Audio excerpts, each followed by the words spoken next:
بسم الله الرحمن الرحيم. الحمد لله والصلاة والسلام على سيدنا مولانا رسول الله وعلى آله وصحبه أجمعين. اللهم افتح علينا حكمتك وانشر علينا رحمتك وعلمنا من لدنك علما ينفعنا في الدين والدنيا يا كريم. أما بعد, inshallah, we continue to read through the words of Sayyidi Ibn Ata'illah rahimahullah ta'ala, the words that one of the reasons that Sayyidi Ibn Ata'illah is well known to most Muslims is this book. He put in this book the secrets that were in his heart, and the main advices that he gives to anyone. Sayyidina Ata'illah, in the last few classes, he was speaking about the connection between a person of knowledge and arif and between Allah subhanahu wa ta'ala. In this class, Hikmah, he says, لا يخاف عليك أن تلتبس الطريق عليك وإنما يخاف عليك غلبة الهوى عليك. لا يخاف عليك أن تلتبس الطريق عليك وإنما يخاف عليك من غلبة الهوى عليك. It is not to be feared that the paths will confuse you, but only that whims will defeat you. You can say this. It is not to be feared that the paths will confuse you, but only that whims will defeat you. It's not to be feared that the paths will confuse you. Okay, what's the path? The path towards Allah subhanahu wa ta'ala. Okay, always in tazkiyah, we always know that whatever takes you towards Allah ta'ala is called the path. This kind of tasmiyah, calling the road towards Allah ta'ala a path, is something we learn from the Quran. Allah ta'ala says in the Quran, وَأَن لَوْ اسْتَقَامُوا عَلَى الطَّرِيقَةِ لَأَسْقَيْنَاهُمْ مَاءً غَدَقًا. He uses the word tariqa in Quran, the way to Allah ta'ala. If the people were steadfast on the way, on the path, Allah ta'ala would test them and test their sincerity. Okay, so Sayyidina Ata'illah and the people of Tasawwuf, they use the word tariqa, Allah, path, because it has the same meaning. It's your journey towards Allah subhanahu wa ta'ala. And everyone in this dunya is on a journey. Prophet ﷺ, in many ahadith, he mentions that you're on a journey, that you're traveling. Yes? So he says that عليكم بشيء من الدلجة والقصد تبلغوا, that when you're on your way to Allah Ta'ala, make sure you use to your advantage traveling at night time when people are sleeping. You know, when you're trying to make it to like New South Wales or to a different state, you'll leave before Fajr just so you can catch a few hours extra. Prophet says, use night traveling to your advantage, basically on your path towards Allah subhanahu wa ta'ala, and take it easy and have a good intention, and you'll reach Allah subhanahu wa ta'ala. It's a very famous hadith. Imam Ibn Rajab rahimahullah, he wrote a whole book explaining this hadith because it's a beautiful hadith. Anyway, so it's not to be feared that the path will confuse you. Basically saying that your path towards Allah subhanahu wa ta'ala is pretty clear. It's simple. Most of us, let's say, we're confused about where to go at the beginning of our life. Maybe, for example, we don't know what to follow in fiqh. We don't know, do we take this fatwa, that fatwa, do we follow a madhab or not? Do we, wallahi, take from this shaykh or that shaykh? These kind of conversations, they don't take that long, for a person to discover the right way. It's clear what to follow in fiqh, what to follow in tazkiyah, what to follow in aqidah. It's pretty clear. Okay, the general way of Ahl Sunnah. لا يخاف عليك أن تلتبس الطريقة. Allah is saying it's not to be feared that paths will confuse you. This is not the main concern that a Muslim should have. What Ibn Ata'illah and what every wali of Allah Ta'ala fears is غلبة الهوى عليك. Okay, what's hawa? What's hawa? The desire. Okay, the desire from inside you that goes against the shara of Allah subhanahu wa ta'ala. What we worry about more is that hawa will overtake you. It will control you. Many people, they're, mashallah, they're amazing. They achieve so many things. They're nearly, about to be written as the people from the highest level of Jannah. And it's just one thing from inside themselves that destroys it all. SubhanAllah, one bad idea, one bad, so something that they haven't worked on in themselves, they've left it, SubhanAllah, takes them over. So, as we know, Allah Ta'ala, He will not leave us alone to figure out how to reach Him. Okay? In the Hadith Qudsi, that Allah subhanahu wa ta'ala says, Ya ibadi, kullukum dal illa man hadaytu fastahduni ahdikum. If you ask me for guidance, I will guide you. Every one of us reads Surah Fatiha in every salah. We ask, Ihdina as-salat al-mustaqim. Allah guide us to. So it's clear. Allah Ta'ala will guide you. He'll show you the way to it. Do a bit of research, but He'll show you the way. Most people, you find subhanAllah stories, people who never knew about Islam, never knew about any religion, they just will see, searching for the truth. They found the truth. Alhamdulillah, it's very easy. It comes to them, subhanAllah. Okay? So every detail we have to know and we have to do is being taught to us by Allah Ta'ala and by Sayyidina Rasulullah Sallallahu Alaihi Wasallam. And Sayyidina Rasulullah has taught us every aspect of the deen. So even aspects that we're not familiar with, we didn't even think about. The most detailed aspect, the Prophet ﷺ, he told us how to go to the bathroom, how to do this, how to do that. Everything is clear to us. Also, the Sahaba and the Tabi'een, they did the best job, alhamdulillah. They taught us the religion just like Sayyidina Rasulullah taught us. The religion has been transmitted in a very clear way with isnad and everything, in all aspects of religion. We always talk about this a lot. And because of this, anyone who is sincere will reach Allah Ta'ala if you're sincere. The more sincere you are, the clearer it becomes. The more sincere you are, the harder it is for you to go astray. Okay? But when there's a lack in sincerity, when there's hawa means that there's something else that is minor, something that is unseen, something that's subhanallah being neglected, that is destroying all of this work that you're doing. Okay? So if you're 100% sincere with yourself, with Allah subhanahu wa ta'ala, and there's no hawa, you just want to reach Allah subhanahu wa ta'ala. Some people are pure, subhanallah. They just want to reach Allah subhanahu wa ta'ala. There's nothing else in their heart. Alhamdulillah, this person is exactly what people in Jannah will look like. Prophet ﷺ says in the hadith of Iyad ibn Himar al-Mujash'i, he says that one of the examples of people of Jannah is a man who is a simple man who has a soft heart, just like the heart of a bird. Simple people. Some people, they go to the masjid, they pray, they got nothing bad in their heart. That's all. Now, when you have something else in your heart, when you have hawa, when something that is affecting that, something that is disturbing or destroying your sincerity, this is the main thing that takes most people away from the way of Allah subhanahu wa ta'ala. And subhanallah, one of the words of Rabi al-Adawiyya, and we know that Rabi al-Adawiyya, she's one of the early Sufis, one of the early people who were close to the time of the Imam Hassan al-Basri and others, the first generation of Sufis. She was close to someone called Salih al-Mar'i, and she heard him say, "Man admana qar'a al-bab yushaku an yuftaha lah." Whoever continues to knock the door, definitely one day it will be open. There's this famous saying people say, make dua day and night, it'll open for you one day. That's it. All you have to do is just do sincere work. She said to him, she said, al-babu maftuh. Said, the door's already open. Okay? وَأَنْتَ تَفِرُّ مِنْهُ. Said, the door's already been opened long time ago. Allah has opened the door for everyone. Okay? And you're running away from the door. You're the one who is being distracted from the door. It's already open. You're knocking, thinking that's going to help you reach. It's open. But you can't see it. There's something that's blocking you from seeing the door. Okay? الباب مفتوح وأنت تفر منه.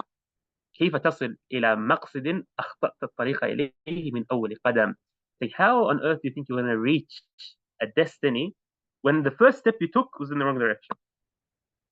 The problem is, a lot of we're going fast in a certain direction, but it's the wrong direction. We're just 1 centimeter away. Let's say that you're supposed to go straight. You go straight, but there's a tiny bit of you're going left or right a little bit. 100 k's down the road, you're in a different city. Yeah, that's exactly what you're seeing. And subhanAllah, that's exactly what Sayyidina Āṭā is trying to get from this. That's why Sayyidina Ajiba, he says, فَلَا يُخَافُ عَلَيْكَ أَيُّهَا الْمُرِيدُ أَن تَلْبِسَ الطُّرُقَ الْمُوصِلَ إِلَى اللَّهِ تَعَالَى. The roads to Allah Ta'ala are never unclear. They're always clear. لأنها في غاية الوضوح وإنما يخاف عليك من غلبة الهوى عليك فيصمك أو يعميك. What we are worried for is that hawa will come into, that you have type of self will inside you that will take over your sincerity. And just like Imam Abu said, this is in the Burda, إن الهوى ما تولى يصمي. Imam Busayri, this line in the Burda is very famous, but it's so powerful. إن الهوى, definitely hawa. What's hawa? We said desire. ما تولى, whatever hawa takes over, what does it do? Two things straight away. First thing hawa does, يعمي أو يصمي, or يصمي أو يصمي. Okay, it makes you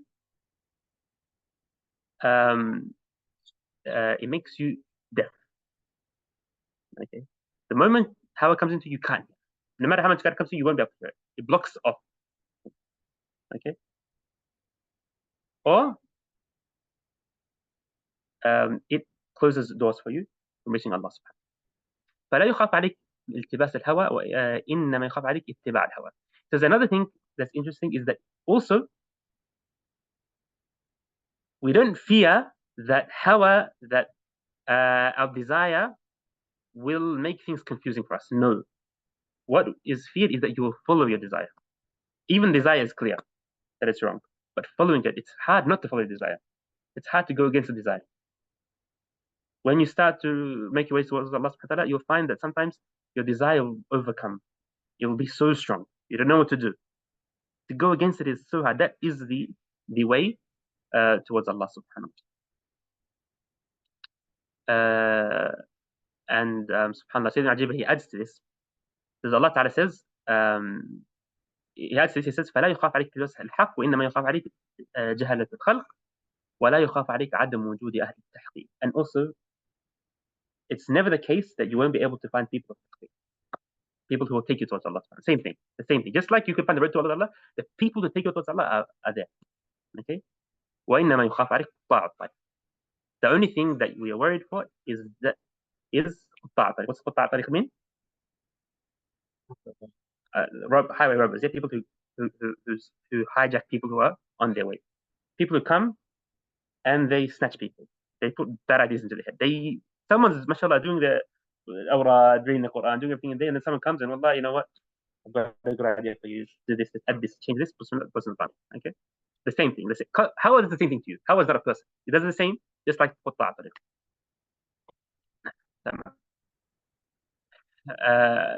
Subhanallah, Sayyidina Ajiba, he ends his explanation of his hikmah with a beautiful word. He says, وَاللَّهِ مَا حَجَبَهُمْ عَنْكَ إِلَّا مِنْ عَدَمِ صِدْقٍ فَلَوْ حَسُنَ ظَنُّكَ بِاللَّهِ وَبِأَوْلِيَاءِ اللَّهِ رَفَعَ اللَّهُ الْحِجَابَ بَيْنَكَ وَبَيْنَهُمْ وَجَدْتَهُمْ أَقْرَبُ إِلَيْكَ مِنْ أَنْ تَرْحَلَ إِلَيْهِمْ فَسُبْحَانَ مَنْ سَتَرَهُمْ فِي حَالِ ظُهُورِهِمْ وَأَظْهَرَهُم فِي حَالِ إخْفَائِهِمْ كما نبه عليه. He says, Wallahi, the people who would guide you towards Allah subhanahu wa ta'ala were only blocked away from you. You can't see them just because you have a lack in your sincerity. If you are sincere and you have the right vision of Allah subhanahu wa ta'ala and of the people of Allah subhanahu wa ta'ala, immediately He will remove the barrier between you and between His people.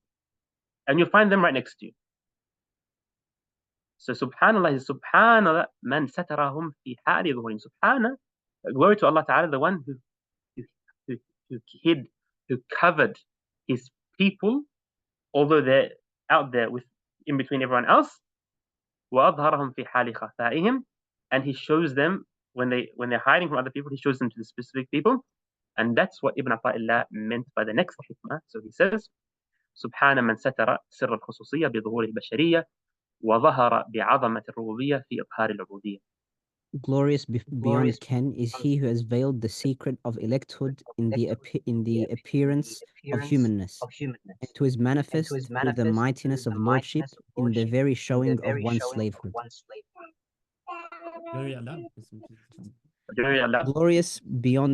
Glorious beyond ken is He who has veiled the secret of electhood in the appearance of humanness, and who is manifest through the mightiness of lordship in the very showing of one's slavehood.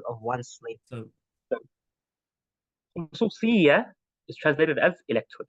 Means that some people Allah subhanahu wa ta'ala has chosen to be the best of his creation. He has chosen to use them to bestow his blessings upon the rest of creation. Okay, so it's called khususiyya. That's the khas, the special, the unique. The explanation in Arabic, the definition of khususiyya in Arabic, they say, is the light that Allah Ta'ala places in the heart of his close selected slaves. Okay, so the nur, or the light that Allah Ta'ala places in the heart of his selected slaves. We know that Allah Ta'ala, he places light in the heart of a Muslim. When we do dhikr, there's light that comes into your heart. So imagine that that's a spectrum. Okay, the light that he places in his selected slaves, he gives them a special amount of light after cleansing them from the inner filth and removing the attachment from other than him. This is known as sirrul khususiyya. Okay. Through this light, they witness. What do they get? What do they benefit from this light? They witness Allah Ta'ala. Okay, the existence and the oneness and the attributes of Allah Subhanahu wa Ta'ala, and they understand and they're connected with them. They're also protected from ta'alluq, from being attached or bothered by other than Allah Subhanahu wa Ta'ala. From these two things, so attached with Allah Ta'ala, and they're also disattached from things that would restrict them or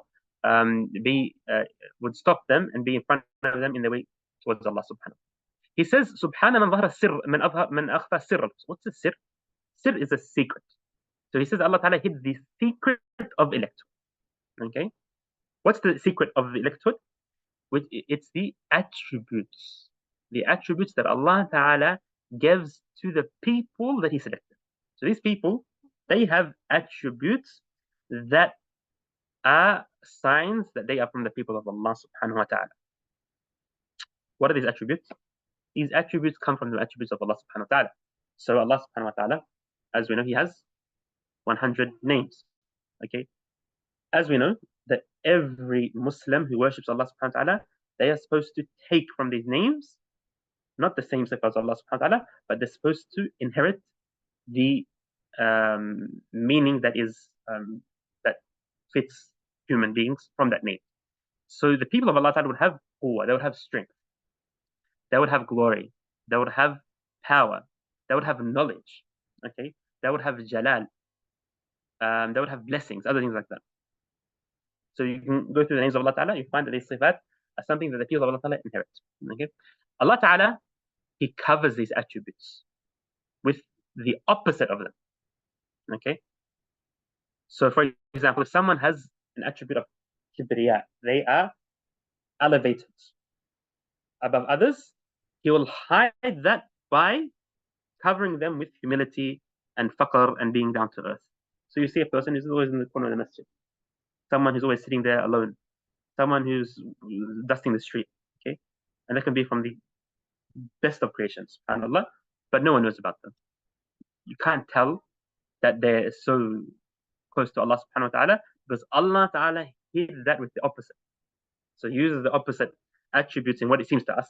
In the outer world, there's the opposite attribute. In the inner side of them, it's not like that. It's subhanAllah, the actual kibriya is there. He covers their knowledge with forgetting and making mistakes. You find some amazing people have reached high ranks, and subhanAllah, you talk to them and they forget something, or a small mistake they might make. Okay, subhanAllah. Why? He's covering their knowledge, and he's protecting their knowledge. So not everyone sees their knowledge and understands their state. If that was the case, people would take it for granted. They would make fun of them. They would abuse these blessings of Allah Subhanahu wa Ta'ala. He covers their quwwah and their inner strength with weakness. So someone will be very weak, subhanAllah. You see them, they're sitting there. They're not, subhanAllah, they're not bodybuilders, they're not very strong, but subhanAllah, inside them, they're mountains. Okay? Why does Allah Ta'ala hide these things? So one of them is to protect these people and to keep their khususiyya, keep their specialty. So Allah Ta'ala, he takes care of the people who have specialties. And only the people close to him can know this. Okay. Let's go another level higher than this. Sayyid Abu al-Abbas al-Mursi, subhanAllah, he says, لو كشف عن نور الولي لعبد من دون الله. He says, if Allah Ta'ala was to show the light of a wali, it would lead people to worship them beyond Allah. If people would see that the nur of wali of Allah. Imagine you see someone who is so beautiful and there's so much light coming from them, and every time imagine that every time you sit with a person with Allah Ta'ala, you leave with light. Okay, and every time you're away from them, this happens to people. Okay, and this is the reality. So if you sit with someone who is close to Allah Ta'ala, you will take from their energy, from their light, without knowing. We don't see that. We go home, we don't feel anything, or we don't notice that. We notice minor things. SubhanAllah. If there was a case, SubhanAllah, it would lead people to worship them. So Allah Ta'ala hides all of this so that people can continue in this life. SubhanAllah.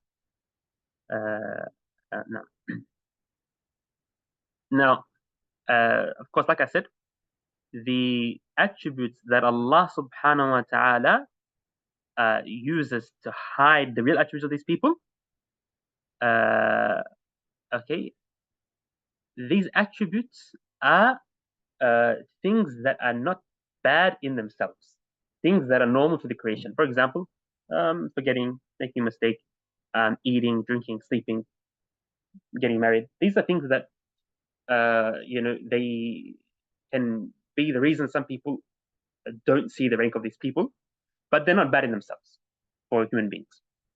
But Allah Ta'ala would never hide their attributes with evil attributes. For example, having kibr, having hasad, with having anger issues, for example. No, that wouldn't be the case. So things that are illness from the heart, He wouldn't use them to hide the attributes. But He'll only use things that are not actually bad, but they are, naqs nisbi, basically, to hide the attributes of the people of Allah Subhanahu wa Ta'ala.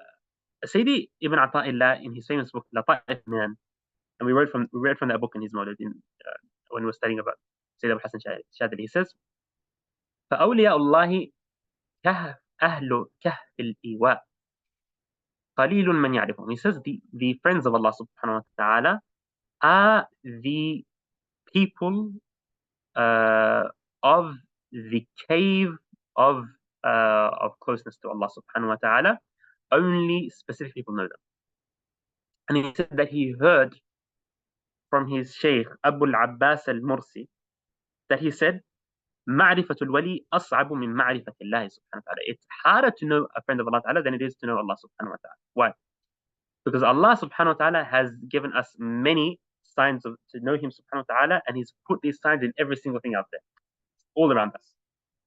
As we know, the easiest sign to know about Allah Subhanahu wa Ta'ala is to look around you. Look at the creation of Allah Subhanahu wa Ta'ala. فانظر إلى نفسك ثم انتقل إلى العالم العلوي ثم السفلي.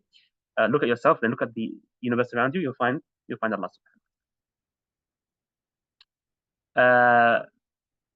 He says, but ومتى تعرف مخلوقا مثلك يأكل كما تأكل ويشرب كما تشرب وإذا أراد الله تعالى أن يعرفك بولي من أوليائه طوى عنك وجود بشريته وأشهدك وجود قدرته. If Allah Ta'ala wants you as an individual to know the state of a wali of Allah Ta'ala, He will hide from you this wali's bashariya, his humanness, basically. So you won't be affected by seeing them eat and drink.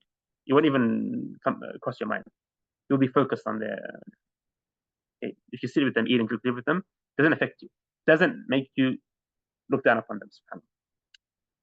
That's when Allah Ta'ala, He wants you to see the reality of that wali of Allah. SubhanAllah, Sayyidina Ajib, he adds this is a really important message that we mentioned in our class of Tasawwuf. He says, هذا النور الذي أشرق الله تعالى في قلوب الأولياء كان كائنا في الروح في أصل بروزها. Says that this nur, or this light that Allah Ta'ala places in the heart of His awliya, of His friends, originally the origin of it exists in the ruh, in the soul of every single human being. Okay, the seed of it, basically. So every human being has the ability to understand and see this. Basically, we have the vision and the sight to be able to notice these things, but it has been blocked. As we grow up, subhanAllah, we exposed to certain things that block us from seeing this reality. And subhanAllah, it takes us back to the famous poem which we based our classes on. the poem of Ibn Banna al-Sarqusti, which is known as al-Mabahith al-Asliya. It says, فَلَمْ تَزَلْ. The beginning of the poem, the first thing he talks about itself, he says, فَلَمْ تَزَلْ كُلُّ نُفُوسِ الْأَحْيَا عَلَّامَةً دَرَّاكَةً لِلْأَشْيَا وَإِنَّمَا تَعُوقُهَا الْأَبْدَانُ وَالْأَنفُسُ النُّزَّعُ وَالشَّيْطَانُ فَكُلُّ مَنْ أَذَاقَهُمْ جِهَادَهُ أَظْهَرَ لِلْقَاعِدِ خَرْقَ الْعَادَةِ. He says, every single nafs, every single soul of the people who are alive has a few attributes. One of them is that it's allama, that it is full of knowledge. Okay, darraka, and it can also pick up hints, للأشياء, and tell things. Okay, وإنما تعوق الأبدان, but the body is what keeps it from reaching its potential. Subhanallah. And the hawa, al-nuzagh, al-anfus al-nuzagh, the bad nafs, and the shaitan, these things, they are what blocks a person from reaching his potential in the scene. But it's already there. All you have to do is to remove these things, and you would, subhanallah. That's why it says, فَكُلُّ مَنْ أَذَاقَهُمْ جِهَادٌ. Whoever shows and whoever goes against himself and the shaitan with jihad, with fighting, أظهر للقاعدة خرق العادة. Immediately, subhanallah, he would go against the ada, he would go against the norms of the physics of this world, and he would be able to be in a very different state. Sayyidina ʿAṭā, he then says, لا تطالب ربك بتأخر مطلبك ولكن طالب نفسك بتأخر أدبك. Take not your Lord to task that what you seek is slow in coming, but take yourself to task that your manners are slow in coming. Sayyidina ʿAṭā, when it's in relationship to what we just mentioned or to other aspects, he's telling us that, like we just mentioned now, that alhamdulillah, Allah Ta'ala has given us all the chances and it's there. Allah Ta'ala has opened the door for us, like Sayyidina Rabi al-Adawi says, the door's already open.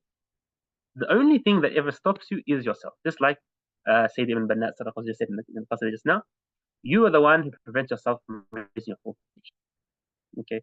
In this world, in dunya, the same concept. Okay. Most people, they prevent themselves from reaching their full potential. Yeah? They are to blame. Allah Ta'ala says, بَلِ الْإِنسَانُ عَلَى نَفْسِهِ بَصِيرًا وَلَوْ أَلْقَى مَعَاذِيرًا. That mankind, he knows better, and he knows his shortcomings, even if he always mentions excuses to himself. Okay? The same thing. Allah says, look, don't ask Allah subhanahu wa ta'ala to quickly take you to where you want to reach. Why haven't I've been 20 years, 30 years trying to reach Allah subhanahu wa ta'ala, and I'm still sitting here? Why hasn't he opened doors for me, subhanAllah? The issue is from you. Remember said the Abu Hassan al-Shadili in his Mawlid, he studied that. He said that he was in a cave, and they, with a group of friends, and they were asking Allah subhanahu wa ta'ala, said, Khalas, Allah is going to give us fath, He's going to open for us, our door of understanding now. And subhanAllah, day after day, nothing happened. And then one of the awliya walked past and he said, there's no fath, nothing. When you're seeking something, it's not going to come to you. When you're focusing on getting a certain thing from yourself, it's not going to come to you. The same thing. Look at your manners, your adab. Adab is of course, adab is the easiest way to reach Allah. I think for manners.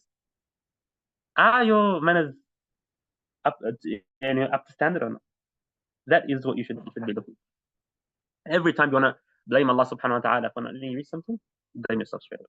Look at your shortcomings. He then says, متى جعلك في الظاهر ممتثلا لأمرك ورزقك في الباطن استسلام لقهره قد أعظم المنة عليك. Whenever he makes you obedient outwardly to his command and bestows you surrender inwardly to his irresistible power, he has shown you largesse beyond thanking. Again,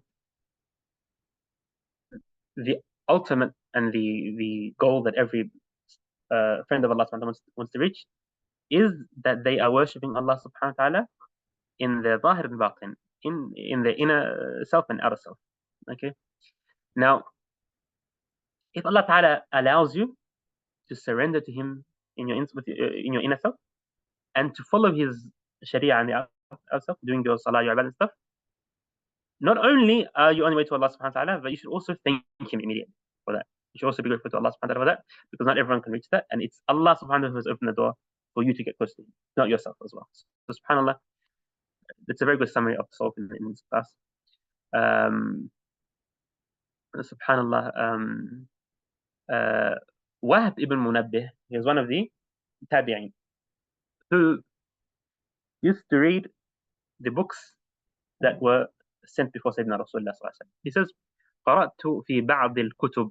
I read in some of the books of the Prophet of Allah subhanahu wa ta'ala, Allah ta'ala says, عبدي أطعني فيما أمرتك ولا تعلمني بما يصلحك فأنا أكرم من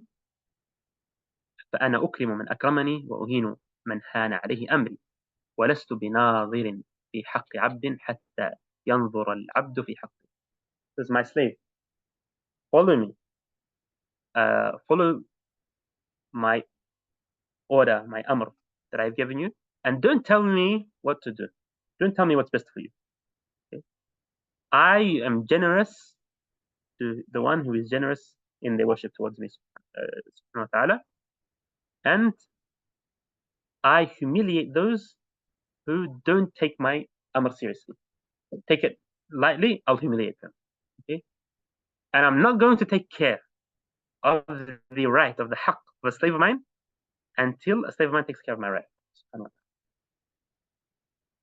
That's why Shaykh Abu Muhammad al-Mahdawi, he says, من لم يكن في دعائه تاركا لاختياره راضيا باختيار الله تعالى فهو مستدرج مغرور وهو ممن قيل له أقضوا حاجته فإني أكره أن أسمع صوته.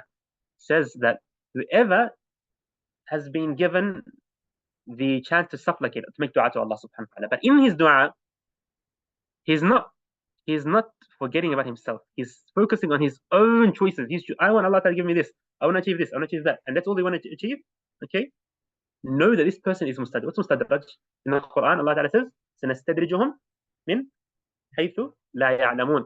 Someone who is being tricked. So Allah Ta'ala is giving them bait to lead them astray. Okay? He's giving them things. He's answering their calls to lead them astray. He doesn't want them. Subhanahu wa ta'ala. Khalas, he's kicking them out. Okay? Whoever makes dua, but they're only focused on themselves choosing what is good for them. They're the ones making the choice. They're the ones who think, Allah, give me this, yallah. Now give me this. Go this, yallah. Now give me this. Take me to a certain place. Give me a certain rutbah, a certain rank. Okay? They're mustadraj. And when Allah gives them, it's exactly as someone would say to someone else, give this person what they ask because I hate to hear their voice. Okay? فإن كان مع اختيار الحق تعالى لا مع اختيار نفسه كان مجابا وإن لم يطع والأعمال. He said, and if a person is given dua, but they're focusing on what Allah Ta'ala, they're accepting anything Allah Ta'ala gives them, even if they're not answered, what they ask for is not answered, they have been answered. Sometimes He gives them straight away. As the Sayyidina Ta'ala says before, that Allah Ta'ala, even if He doesn't answer your dua, He's giving you. Just allowing you to make dua is a huge gift from Allah Subhanahu wa Ta'ala. The same concept, subhanallah. He then says, ليس كل من ثبت تخصيصه كمل تخصيصه. Not everyone truly of the elect has yet been freed of shortcomings. The meaning of this hikmah is that not everyone who has received special gifts from Allah subhanahu wa ta'ala, like having karamat, having miracles. Okay, someone knows to walk on water or to fly in the sky. Not everyone who has this has been saved from witnessing the aghyar other than Allah Ta'ala. Just because someone has this doesn't mean they've reached Allah subhanahu wa ta'ala. Doesn't mean that they have reached the highest state. That's not everything Allah Ta'ala has to give you.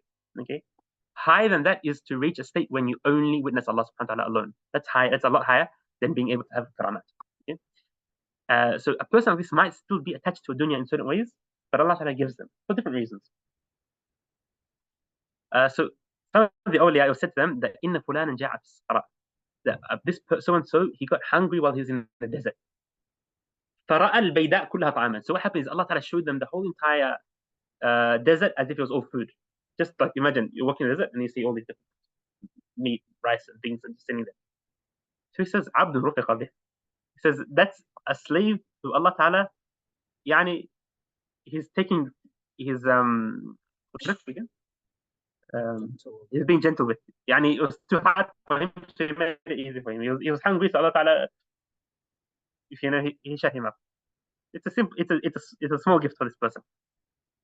He says, لو بلغ محل التحقيق, that if he was to reach the the state of tahqiq, of being a true slave of Allah subhanahu wa ta'ala, لَكَانَ كَمَا قَالَ صلى الله عليه وسلم, would be like the one who said, صلى الله عليه وسلم, what did he say? He was asked, why do you fast 1 day, 2 days straight? He says, إِنِّي أَبِيتُ عِنْدَ رَبِّي يُطْعِمُنِي وَيَسْقِينِي. He says, I don't live with you in the dunya. Okay? I spend my nights somewhere else. Allah Ta'ala, my Rabb, He gives me, He sustains me, He feeds me, and He gives me drink. Scholars say this meaning of this hadith is not He gives me physical drink and food. Not the person will go to Jannah, have a meal and come back. No. Okay? But He gives me connection with Him, gives me a state of ta'alluq that I no longer even feel hunger, and I actually have physical strength through Allah subhanahu wa ta'ala. It's not that I'm actually physically eating and drinking with Allah subhanahu wa ta'ala. That's why I say many murids at the beginning of the journey, they might witness things that great awliya don't witness. Yeah, subhanAllah, opening things. Alhamdulillah, accept it from Allah subhanahu wa ta'ala. Fine. But like Sayyidina Āṭā will say, ربما رزق الكرامة من لم تكمل له الاستقامة. Maybe it might be that someone is given a karama, given a miracle, even though they don't have full istiqamah. They're not fully on the straight path. So the best way to judge someone, judge yourself, is, are you consistent? Is your heart with Allah subhanahu wa ta'ala? Is there any hawa in your heart? This is the easiest way. SubhanAllah.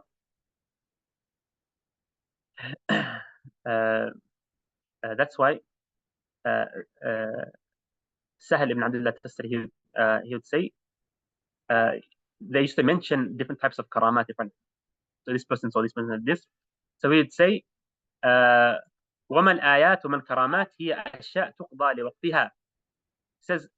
He says it's fine, but what is a karama or an ayah to me? For me, a karama or an ayah is something Allah is giving a person at a specific time. But عندي من مكنه الله أن يبدل خلقا مذموما بخلق محمود أفضل حالا من صاحبها. Person who is able to change, to flip a bad habit they have and change into a good habit is a lot better than someone who has a karama, according to me. SubhanAllah, some of the people of Allah would say, ليس العجب ممن يدخل يده في جيبه. It's not, the greatest state is not that someone, they think that the pocket is empty, they put their hand in the pocket and money comes out. Allah puts money. He says, okay, that's not what you should want to reach. وإنما العجب ممن يدخل يده في جيبه لشيء وضع هناك فلم يجده فلم يتغير. But if you put your hand in your pocket and you had money in it and you don't find it, you don't get sad, you don't change. That's really the test. If you don't change, if you don't have, it's not different for you. That's really the person who is Allah subhanahu wa ta'ala. Abu Yazid al-Bastami, subhanAllah, we mentioned something similar to this before. He says, it was said to him, إن فلان يمشي على الماء. So and so he walks on the face of water. He walks on water. He says, الحوت أعجب من ذلك. He says, you know what? Whales and fish, they're a lot better than. They can swim in the middle of the water. They never get sick. Okay. He says, then they said to him, إن فلان يطير والهواء. And so he can fly. He says, الطير أعجب من ذلك. Birds are even better than him. He can fly non-stop all the time. قيل له إن فلان يمشي إلى مكة ويرجع. So and so goes to Mecca and comes back on the same day. He says, إبليس يطوف الأرض كلها. Iblis himself, he goes around the whole universe in one day. في لحظة, so in a moment. وهو في لعنة الله. And Allah Ta'ala has cursed him.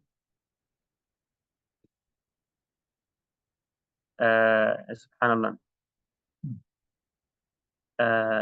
That's why Yahya ibn Mu'adh, he said, إذا رأيت الرجل يشير إلى الآيات والكرامات فطريقه طريق الأبدال وإذا رأيته يشير إلى الآيات والنعماء فطريقه طريق العارفين هو أعلى درجة الجميع. If someone is focused and all of their attention is focusing on the blessings of Allah Ta'ala, what Allah has given you, thanking Allah subhanahu wa ta'ala, that is the way of the arifin. It's better than any other way that would reach take towards Allah subhanahu wa ta'ala, and that is the way a Muslim should be. طيب. سيدنا عطاء he then says لا يستحقر الورد إلا الجهول والوارد يوجد في الدار الآخرة والورد ينطوي بانطواء هذه الدنيا، وأولى ما يعتنى به ما لا يخلف وجوده. والولد هو طالبه منك، والوالد أنت طالبه منه تطلب منه، وإنما هو ما هو طالبه منك مما هو مطلبك منه. Only the ignorant man scorns the recitation of litany. Inspiration is to be found in the hereafter, while the litany vanishes with the vanishing of this world. But it is more fitting to be occupied with something for which there is no substitute. The litany is what he seeks from you. The inspiration is what you seek from him. What comparison is there between what he seeks from you and what you seek from him? I think we've explained this before in past in detail, inshallah. So we'll stop here, inshallah. صلى الله على سيدنا محمد وعلى آله وصحبه وسلم. سبحانك اللهم وبحمدك أشهد أن لا إله إلا أنت أستغفرك